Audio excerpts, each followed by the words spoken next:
अस्सलामुअलैकुम। तो आज हम बात करेंगे सदक़े के बारे में। तो मुझे कुछ सदक़े के बारे में पता चला था तो मैंने लिख लिया था। ये मेरी हॉबी है, मुझे कुछ भी अच्छी बात पता चलती है तो मैं उसको लिख लेती हूँ। ये गुजराती में है, मैं आपको इसका हिंदी में ट्रांसलेशन भी बता दूँगी। तो मैं पढ़ती हूँ, गुजराती में है ये।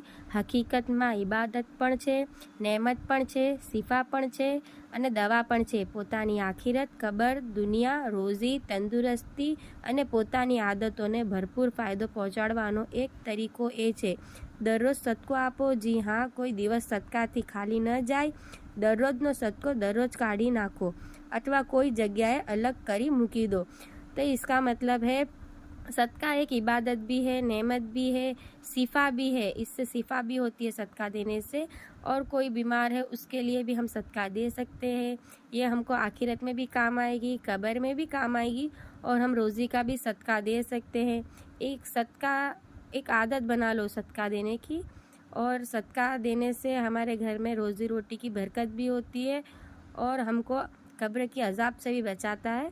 सदका आप किसी को भी दे सकते हो और किसी भी फॉर्म में दे सकते हो. ऐसा नहीं है कि आपको सिर्फ मनी देना है, आप अनाज भी दे सकते हो, पका हुआ खाना भी किसी को सदके में दे सकते हो. तो मिलते हैं नए वीडियो में, तब तक के लिए अल्लाह हाफिज़.